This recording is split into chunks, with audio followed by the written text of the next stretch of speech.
नमस्कार, success speaks में आप सभी का स्वागत है। दोस्तों, जैसा कि आप सभी जानते हैं कि सफलता परिणाम है कड़ी मेहनत और दृढ़ आत्मविश्वास का। आज हमारे साथ एक ऐसे ही शख्सियत हैं जिन्होंने साल 2015 की सिविल सेवा परीक्षा में अपने पहले ही प्रयास में प्रथम स्थान प्राप्त किया।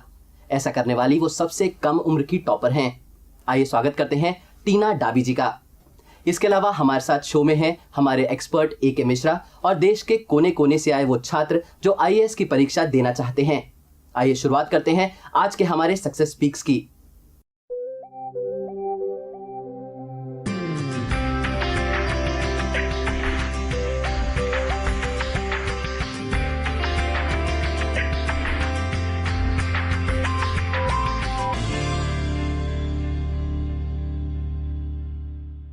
टीना, बहुत बहुत स्वागत है आपका। सबसे पहले कंग्रेचुलेशंस, आपने टॉप किया है। धन्यवाद धन्यवाद। कैसा लग रहा है कि सबसे कम उम्र की टॉपर हैं आप?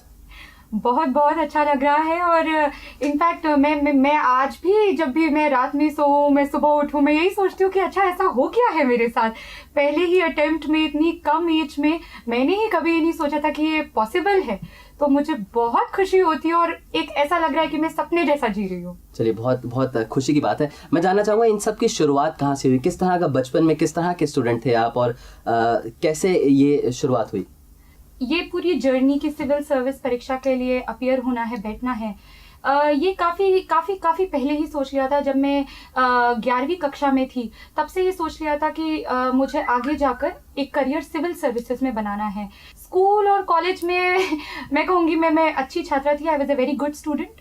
मैंने CBSE में पॉल साइंस में 100 on 100 लाई थी मैं। अच्छा। जब मैं कॉलेज में थी तो मैं अपने कॉलेज की बेस्ट स्टूडेंट हूँ, मैं यूनिवर्सिटी की टॉपर रही हूँ। तो एकेडमिक रिकॉर्ड बहुत स्ट्रॉन्ग था, शायद हमेशा से एक अच्छी स्टूडेंट रही। जी, इस पर मैं ज़रूर अपने एक्सपर्ट से पूछूंगा कि सर, शुरुआत 11वीं से ही एक सपने की शुरुआत होगी, वहीं से प्रिपरेशन स्टार्ट होगी। क्या आपने कभी ऐसा सुना है कि पहले ही अटेम्प्ट में और फर्स्ट रैंक प्राप्त किया? तो क्या आपको क्या लगता है कि सफलता का राज क्या है? क्या वो अर्ली प्रिपरेशन और थॉट है? काफ़ी सालों पहले जो है अंकुर गर्ग, उन्होंने 2002 के एग्जामिनेशन में इसी प्रकार से पहले अटेम्प्ट में जो है IAS में टॉप किया था उसी। अच्छा। And he was also one of the youngest topper there. उसकी भी शुरुआत कुछ ऐसी थी, लेकिन जहाँ तक टीना की बात है, ये कुछ अलग की बात निकल के आ रही है कि इन्होंने 12th के बाद नहीं बल्कि 11th से स्टार्ट कर दी। इसका मतलब है कि 10th के बाद ही इनके दिमाग में एक क्लैरिटी थी कि मुझे जाना कहाँ है। और ये बहुत बड़ी चीज़ होती है पेरेंट्स की ओर से भी और कैंडिडेट की ओर से, चूंकि उसमें मुझे जहाँ तक लगता है कि कैंडिडेट को उतना क्लियर नहीं होता। इनके मन में एक भावना रही होगी कि डेफिनेटली इनके पेरेंट्स ने उनके उसको और पक्का किया होगा कि यही समय है जब तुमको स्टार्ट करना चाहिए, तो परिणाम आना निश्चित था। टीना, सर ने बताया कि पेरेंट्स का बहुत बड़ा रोल रहता है और उस समय जब बहुत ही फ्रजाइल एज है और किसी भी डायरेक्शन में बच्चा जा सकता है। How was the environment at home? Parents का कितना बड़ा रोल रहा? कैसे उन्होंने आपको मार्गदर्शन दिया? आई थिंक पेरेंटल गाइडेंस बहुत बहुत ज़्यादा स्ट्रॉन्ग रही मेरे केस में। इनफैक्ट जैसे आपने बिल्कुल राइटली अभी कहा कि क्लास 10 के बाद बच्चे को पता ही क्या होता है, क्या करना है। और इंडिया में एक सोसाइटल परसेप्शन है कि अगर बच्चा एक अच्छा स्टूडेंट है तो वो नेसेसरीली या तो इंजीनियरिंग करेगा या डॉक्टर बनेगा। तो ये इवन एक सोसाइटल प्रेशर बहुत ज़्यादा है कि हम शायद दूसरा ऑप्शन कंसिडर ही नहीं करते। तो मेरे दोनों माँ बाप खुद इंजीनियर्स हैं, पर उन्होंने देखा कि मुझे साइंस में कोई इतना खास इंटरेस्ट नहीं है। उनको लगा कि इनका इंटरेस्ट ज़्यादा राइटिंग स्किल में है, स्पीकिंग स्किल में है, इनमें लीडरशिप क्वालिटीज है। अच्छा। तो इनको सोशल वर्क करना बहुत अच्छा लगता है, तो उनके हिसाब से सिविल सर्विसेज बहुत ही अच्छा ऑप्शन उभर कर आया। टीना, एक सवाल और मैं पूछना चाहूंगा कि किस तरह से जब पेरेंट्स तो हैं, सही मार्गदर्शन कितना जरूरी है? स्पेशली अगर हम इस एग्जाम की बात करें, इस एग्जाम में इतना वास्ट सिलेबस है, literally anything under the sun is asked. तो जब इतना कॉम्प्लेक्स है एग्जाम, इतना वास्ट है, तो एक प्रॉपर गाइडेंस की बहुत बहुत बहुत ज़्यादा ज़रूरत पड़ जाती है। ऑल्सो बिकॉज ये एग्ज़ाम बहुत कॉम्पिटिटिव है। और किस तरह से सही मार्गदर्शन चुना जा सकता है? कुछ ऐसा भी आप बताना चाहेंगे? कोई भी जिस पे भी आपको लगता है कि ये मुझे समझता है एज एन इंडिविजुअल कि मेरे टैलेंट्स किस में है, मेरी रुचि किस में है, मेरी प्रतिभा किस में है। क्योंकि काफी लोग पूछते हैं कि आप टॉपर हैं, आप एक स्ट्रेटेजी बता दीजिए। ठीक है, मैं स्ट्रेटेजी तो बता दूं, बट वो मेरे लिए यूनिकली स्ट्रेटेजी है। हर इंसान डिफरेंट है, हर इंसान के लिए कैपेसिटी अलग है। हाँ जी, कैपेसिटी अलग है, कैपेबिलिटीज डिफरेंट हैं।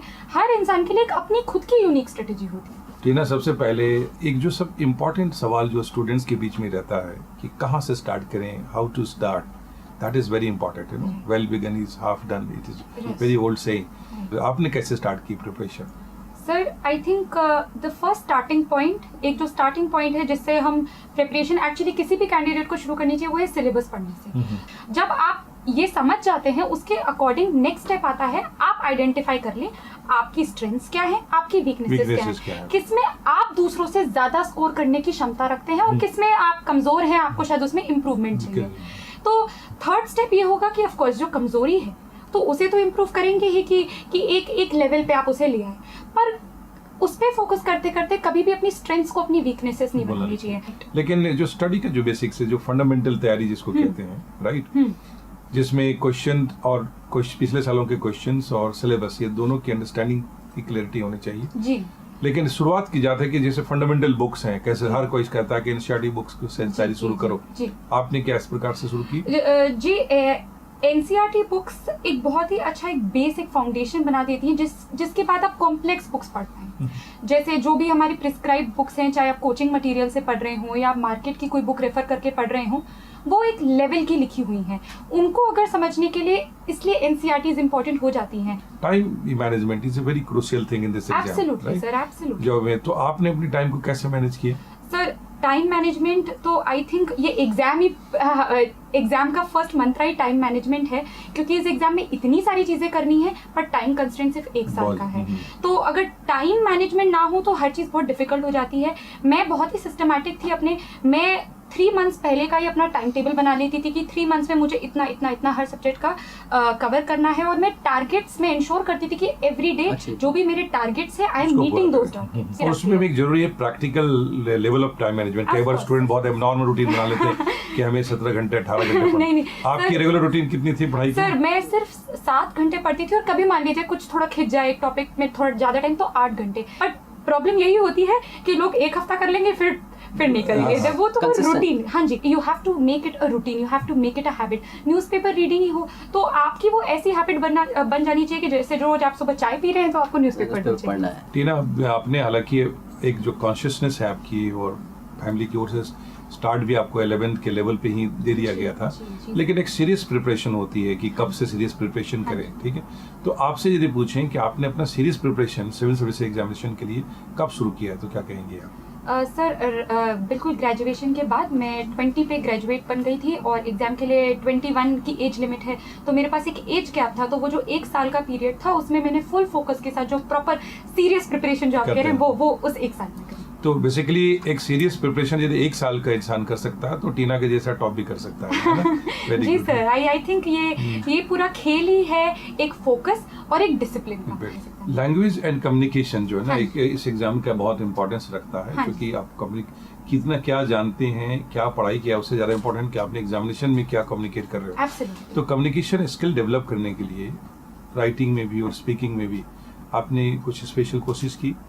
अगर हम पब्लिक स्पीकिंग की बात करें, so since my school time, my college time, I have always been a debater. तो मैंने बहुत सारे यूथ पार्लियामेंट्स में, मॉडल यूनाइटेड नेशंस में, डिबेटिंग कॉम्पिटिशन्स में पार्टिसिपेट किया कि मुझ में वो उतनी कैपेसिटी, कैपेबिलिटी है कि I can address the crowd, I can make my point without hesitation. मैं आराम से फ्लुएंटली बात कर पाऊँ, किसी भी भाषा में बात कर रही हूँ, हिंदी में बात कर रही हूँ, इंग्लिश में बात कर रही हूँ। और राइटिंग स्किल, क्योंकि मैं ह्यूमैनिटी स्टूडेंट रही तो हमारे में एम्फसाइज ही थोड़ा क्रिएटिव राइटिंग पे होता है। एंड ये आपने सर बहुत करेक्टली पॉइंट आउट किया कि exam is all about articulation, की लास्ट में आप पेपर में लिख के क्या आए, पढ़ाई उतनी नहीं, आप प्रोड्यूस क्या करके आए पेपर में, that is very important. Short preliminary में क्वालिफाई कोई कैंडिडेट कर सके तो उसकी अपनी स्ट्रेटजी अपने ऐसी क्या बनाई जो आप लोगों से शेयर करना चाहेंगे? सर, इसमें आई थिंक मैं 2 पॉइंट्स का जिक्र करना चाहूँगी जो मुझे लगता है कि हर कैंडिडेट को हेल्पफुल लगेगा। फर्स्ट ये कि पिछले कुछ 3-4 साल से करंट अफेयर्स के क्वेश्चन इंक्रीज हो गए हैं। पहले वो 10% होते थे, अब मेरे को लगता है अराउंड 60% हो गए हैं करंट अफेयर्स। इवन हाँ जी, इवन अगर कुछ फाउंडेशन से आता है तो कुछ करंट अफेयर्स से नाता रिश्ता जरूर जुड़ा होगा।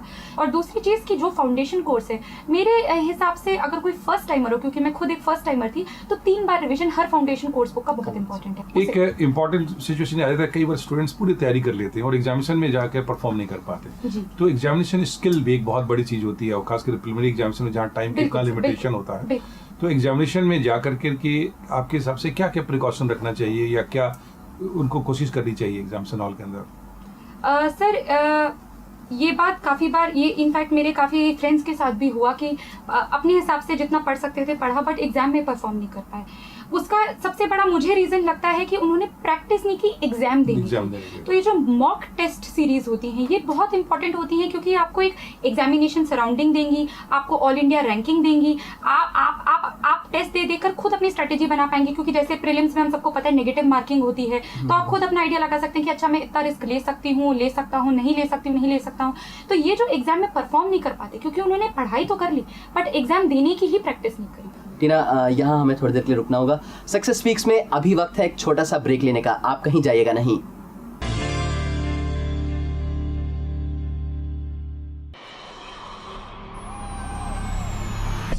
Over 23 years of excellence, more than 3,000 selections in civil services so far.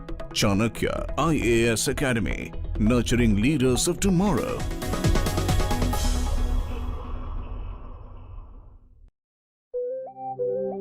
मिलिए सिविल सेवा परीक्षा के सफल परीक्षार्थियों से और जाने उनकी सफलता के राज सक्सेस स्पीक्स के साथ।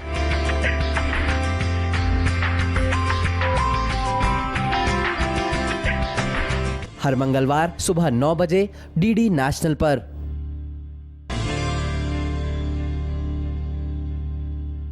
अब थोड़े मेंस की बात करते हैं कि मेंस के एग्जामिनेशन में जो पेपर्स हैं उसके हिसाब से कई बार तो स्टूडेंट जो लैंग्वेज पेपर में ही फेल हो जाते हैं, लैंग्वेज कंपलसरी है। जी, उसके बारे में आप कुछ कहना चाहेंगे? जी, बिकॉज मैं एक इंग्लिश मीडियम स्टूडेंट हूँ, तो क्योंकि रोज ही लिखना उसमें था, तो इंग्लिश पेपर के लिए तो ऐसा कोई प्रॉब्लम नहीं हुई। बट जो सेकंड लैंग्वेज थी, मैंने हिंदी चूज किया था। अब यही है कि हिंदी आम बोलचाल में तो बोल रहे हैं, but that is not it.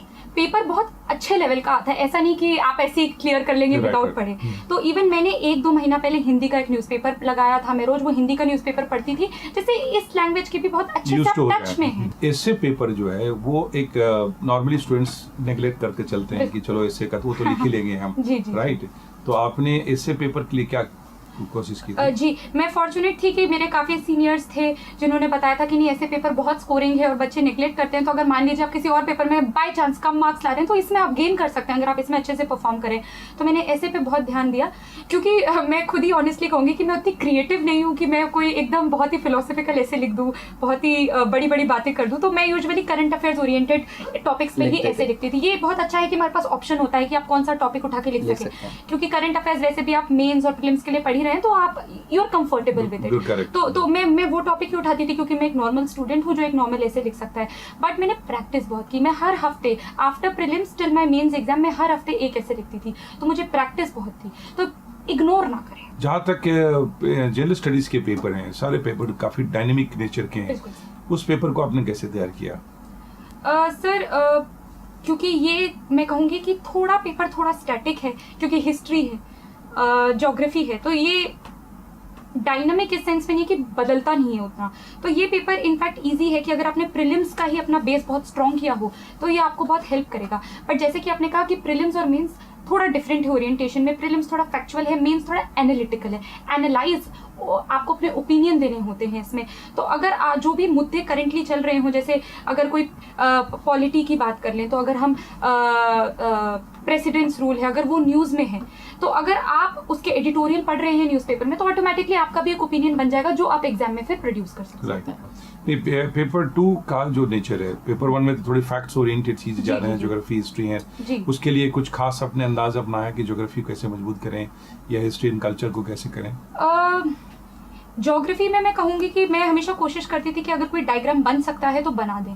और जैसे हिस्ट्री के आंसर्स हों तो जैसे काफ़ी बार डेट इंपॉर्टेंट होती है, या कोई इंपॉर्टेंट स्कॉलर है जिन्होंने कोई बहुत अच्छी बात कही हो तो उनका नाम अंडरलाइन कर देना। तो ये छोटी छोटी चीज़ें थोड़ा और आपके आंसर्स को और बेटर दिखाती हैं और बेटर बना देती हैं। पेपर 3 के बारे में थोड़ा कमेंट्स आप कीजिए कि आपने कैसे किया paper 3 science and technology economy. मैंने कोशिश करी कि जितनी भी चीज़ें करंट अफेयर्स में है साइंस में, जो भी करंट, जैसे मार्स ऑर्बिटर मिशन गया था मेरे एग्जाम के टाइम तो मैंने उसको फॉलो किया, Indian regional navigation satellite system था और उस पर क्वेश्चन भी आया, तो मैंने वो सब चीज़ें कोशिश करी कि देखिए अब हम तो बेसिक चीज़ समझ नहीं सकते, बट जो करंट चल रही हैं, जो भी डेवलपमेंट्स हैं, उनको मैंने बहुत अच्छे से फॉलो अप किया। उसका क्या जी। अब थोड़ी सी बात हम लोग पेपर 4 की करते हैं, क्योंकि उसका जो नेचर ऑफ सिलेबस है जी, जी, जी। वो इस प्रकार का है कि कोई बहुत ज्यादा टेक्स्ट ओरिएंटेड चीजें नहीं है, एथिक्स इंटीग्रिटी एप्टीट्यूड की जी, जो पेपर है, तो इसमें आपने किस प्रकार से अपनी तैयारी की? मेरे अनुभव से जो मैं एक चीज़ कहना चाहूँगी कि case studies nearly 50% of the paper होता है, और इवन मैंने अपने टाइम पे बहुत देर बाद केस स्टडीज प्रैक्टिस करना शुरुआत की, और वो इसीलिए की कि मुझे लगा अरे केस स्टडी है, पढ़ के देख लेंगे क्या करना होगा, बट वो एक्चुअली बहुत ट्रिकी होती हैं, वो एक्चुअली बहुत कठिन होती हैं और बहुत विचार पूर्वक होती हैं। आपको it's very thought provoking, you have to think कि अच्छा बहुत कॉम्प्लेक्स सिचुएशन है, अगर मैं डिस्ट्रिक्ट कलेक्टर हूँ तो how will I be able to help that situation, and that comes only with practice. They are also very scoring, एक case study 25 marks. आपके हिसाब से एग्जैक्टली एग्जामिनर जो है पेपर 4 में क्या चेक करना चाहता है? सर वो ये चेक करना चाहते हैं कि आप एक सेंसिटिव, एक कंपैशनेट कैंडिडेट हैं जो सोसाइटी के हर वर्ग को साथ लेकर चलने के लिए तैयार है।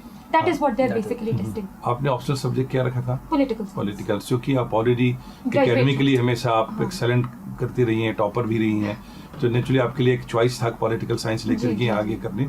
लेकिन सिलेक्शन ऑफ ऑप्शनल सब्जेक्ट के लिए ओवरऑल आप कैंडिडेट्स को क्या कहना चाहेंगे?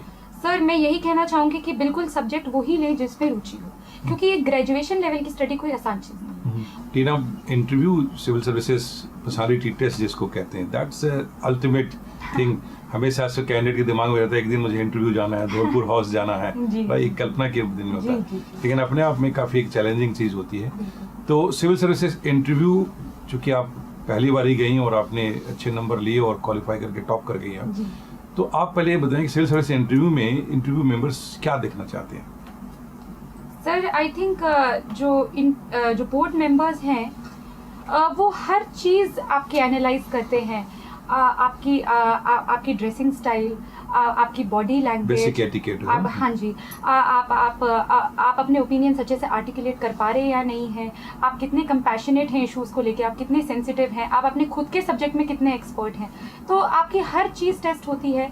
तो उसमें आप जब एंटर कर रही थी बोर्ड के अंदर में, तो आपकी उसमें की साइकोलॉजिकल कंडीशन क्या थी? सर एक डर तो था ही, पर जब मैं एक सिटिंग एरिया था, सिटिंग एरिया से जब मैं बोर्ड चेयरपर्सन के रूम में जा रही थी, तब वहाँ पे एक पोएम लिखी हुई थी रविंद्रनाथ टैगोर की, when the mind is without fear and the head is held high. तो बस वो 2 पंक्तियां पढ़ ली। तो मैं पता नहीं एक थोड़ा साइकोलॉजिकली रहा कि चलो अब जो होना है हो, सर ऊंचा करके ही जाना है और सर ऊंचा करके ही वापस आना है। मैं हमेशा कहता हूँ कि जो बोर्ड के अंदर जाओ तो आप enter as an IAS and you will come back as an IAS। तो मुझे लगता है कि आपने जो है उस चीज को वो लकीली सर वहाँ दिख गया, वो पोएम पूरी रविंद्रनाथ टैगोर की उन्होंने वहाँ लगाई हुई है UPSC में, when the mind is without fear and the head is held high. कुछ ऐसे सिचुएशन सब याद करके बताइए कि जो बोर्ड के अंदर हुआ हो, जहाँ आपको लग रहा हो कि यहाँ I can be caught, situation आ रहा है जो मुझे निकलना है यहाँ से। ऐसा तो कुछ नहीं था कि मुझे ऐसी फीलिंग आई कि नहीं ये मैं नहीं कर सकती, पर हालांकि बहुत ट्रिकी इंटरव्यू था। उन्होंने मुझे एक सिचुएशनल क्वेश्चन दे दिया था। क्या था situation? One board member asked me कि sometimes you take some decisions by your heart in administration and sometimes you take decision by your head.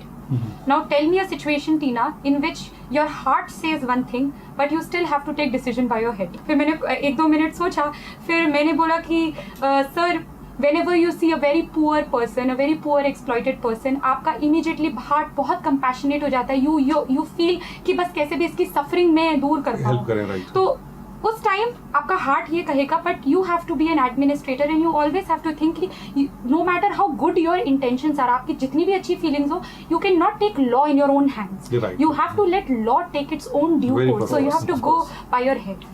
एक सक्सेस ओरिएंटेड कैंडिडेट के जो सक्सेस की ओर जा रहा है और अपनी मंजिल की ओर बिल्कुल सही जा रहा है, तो आप क्या कहना चाहेंगे? सर आई थिंक फर्स्ट आपको बहुत कंपैशनेट होना चाहिए कि आप हर इशू और हर सेक्शन ऑफ सोसाइटी की प्रॉब्लम समझ पाएं। You have to be very compassionate. Second, आप में एक लीडर दिखना चाहिए। After all you are a leader, everybody is going to follow you. तो आप में वो इक्वालिटी दिखनी चाहिए कि हाँ, आप सबको साथ लेकर आगे चल सकते हैं। और थर्ड, मुझे लगता है apart from being compassionate, apart from being a leader, you have to be a very positive person. Board members want people who are positive, who want to bring changes, जो सिनिकल और sceptical नहीं है कि नहीं कुछ नहीं हो सकता, दुनिया का सब खराब है, ये है। They want very positive people जो एक एनर्जी और एक डायनामिज्म ला पाए सर्विस में। सर, यहाँ पे एक वक्त हो गया एक छोटा सा ब्रेक लेने का। सक्सेस स्पीक्स में हम अभी लेते हैं एक और छोटा सा ब्रेक, आप कहीं जाइएगा नहीं।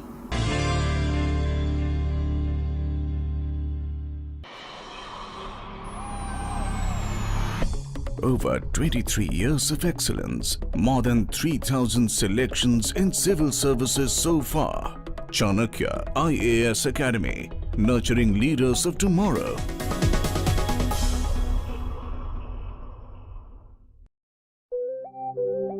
मिलिए सिविल सेवा परीक्षा के सफल परीक्षार्थियों से और जाने उनकी सफलता के राज सक्सेस स्पीक्स के साथ।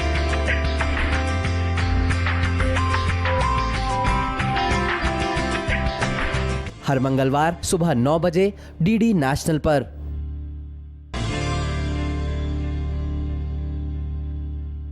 सक्सेस स्पीक्स में अभी हम रुक करते हैं हमारे ऑडियंस की तरफ और उनसे जानते हैं कि उनके क्या सवाल हैं हमारे एक्सपर्ट्स के लिए। प्लीज हिमांशु भाई, हमारे बीच में चूंकि टीना की छोटी सिस्टर हैं, तो सबसे पहले उनसे मैं कुछ सवाल पूछना चाहूंगा। जी। रिया, आपका नाम रिया है? जी, मेरा नाम रिया है। रिया, आपने जो है अपने सिस्टर के साथ रह करके अभी पढ़ाई भी कर रही हैं, तो आपके बीच में से ही निकल कर आज और इंडिया में टॉपर बनी हैं। आपने इनके अंदर क्या चीज क्वालिटी देखी तैयारी के दौरान?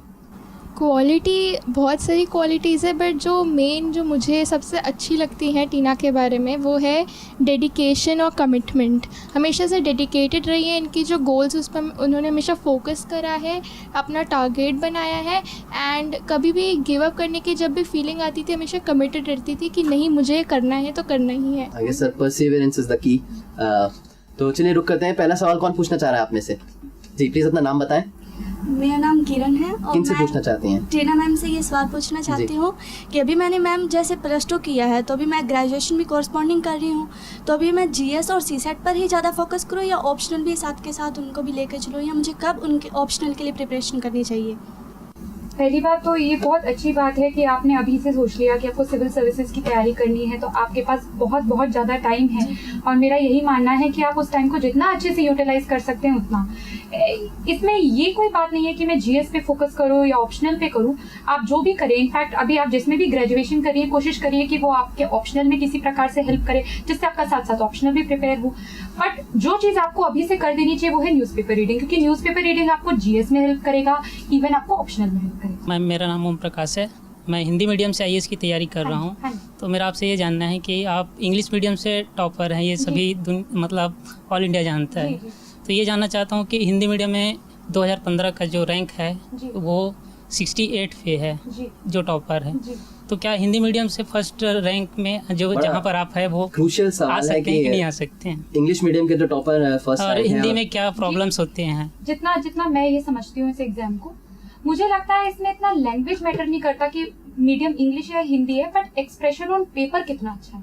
तो अगर आप चाहे हिंदी मीडियम से हो, आप किसी भी मीडियम से हो, अगर आप एक्सप्रेशन, आप जो भी कहना चाहते हैं वो आप शब्दों में अच्छे से बता पा रहे हैं, वो ज्यादा मैटर करेगा। Thank you. आई गेस टीना, मुझे लगता है कि काफ़ी इन्फॉर्मेटिव था। अगर मैं आपसे एक आखिरी सवाल ये मैं जानना चाहूँ हमारे बाकी दर्शकों के लिए कि कुछ टिप्स जो आप स्टूडेंट्स को देना चाहें ताकि वो सक्सेस अचीव कर सकें, तो वो क्या होंगी? पहली टिप तो ये कि इस एग्जाम में बैठने से पहले आप इस एग्जाम को समझिए और इस जॉब को समझिए इन जनरल कि क्या आप वाकई ये जॉब करना चाहते हैं, इस जॉब की क्या रिक्वायरमेंट्स हैं, क्या वो आप में क्वालिटीज हैं।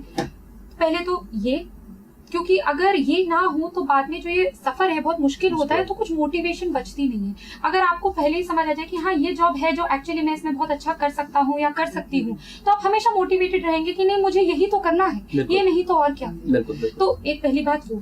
दूसरी बात, ये एग्जाम का सिलेबस बहुत ज्यादा है, बहुत कम समय में करना पड़ता है, तो टाइम मैनेजमेंट अपने टाइम टेबल बनाइए, स्केड्यूल बनाइए। हमेशा सिलेबस लेके बैठिए कि अच्छा मैंने ये कर लिया है, ये इतना करना है, ये कब करना है। प्लानिंग बहुत इंपॉर्टेंट है, सेकंड चीज़ है प्लानिंग, और थर्ड जो बहुत इंपॉर्टेंट है वो है रिविजन और प्रैक्टिस। बहुत बढ़िया टीना, आई गेस आपने अपने तीनों टिप्स में पूरा का पूरा सिलेबस कवर अप कर दिया। थैंक्स लॉट सर, आप हमारे स्टूडियो में आए। थैंक्स लॉट टीना, स्टूडियो में आए और आपने इतना समय हमें दिया। Thank you. ये था आज का हमारा सक्सेस स्पीक्स। उम्मीद है आपको भी हमारा ये शो पसंद आया होगा। अगले हफ्ते इसी समय आपसे होगी फिर मुलाकात। तब तक के लिए नमस्कार, गुड बाय।